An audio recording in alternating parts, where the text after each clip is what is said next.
Mirë se erdhe në botën ku askush nuk është i pafajshëm. Sekrete shqiptare, vendi ku rrëfimet më të thella, më të ndaluara dhe më të pathëna të shqiptarëve marrin zë. Na bëni subscribe për histori të ndryshme.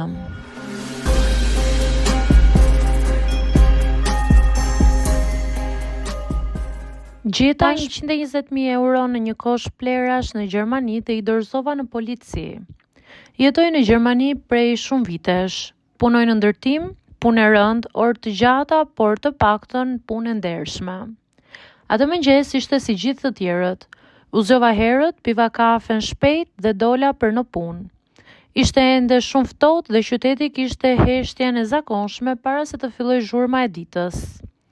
Teksa po ecja drejt stacionit autobusit, pash një qese të zezë pranë një koshi plehrash.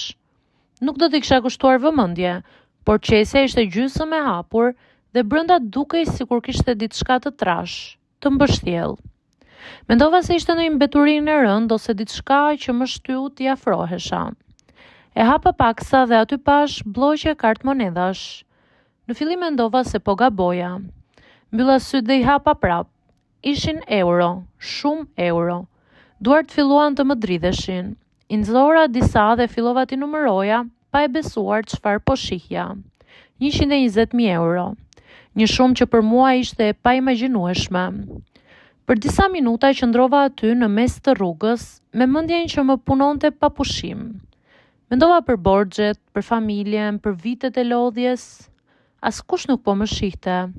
Askush nuk do ta merrte vesh. Ato para mund të më ndryshonin krejt jetën time. Por bashkë me tundimin erdhi edhe frika. Mendova se ato para nuk ishin humbur rastësisht. Mendova për kamerat, për ligjet e rrepta në Gjermani, për pasojat nëse do të përfshihesha në diçka të palishme. Më shumë se kaq, mendova për veten time. A do të mund të jetoja i qetë duke ditur se kisha vjedhur diçka që nuk ishte e imja? E mora qesen dhe shkova drejt komisariatit më të afërt.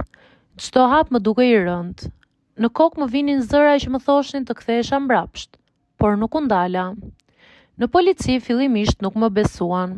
Më pyetën disa herë ku i kisha gjetur parat, pse po i sillja, nëse isha i sigurt për shumën. Ula dhe u shpjegova gjithçka me qetësi. Ata i numëruan përsëri, i fotografuan, bën proces verbal.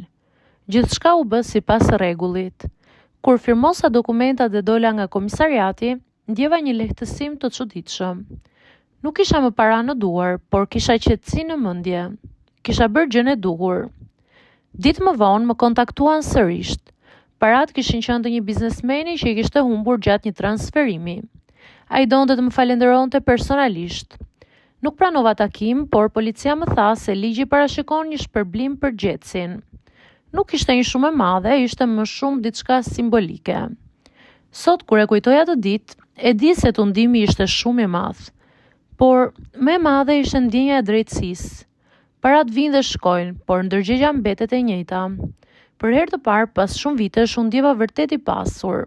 Jo nga eurot, por nga paqja që kisha bërë me veten time.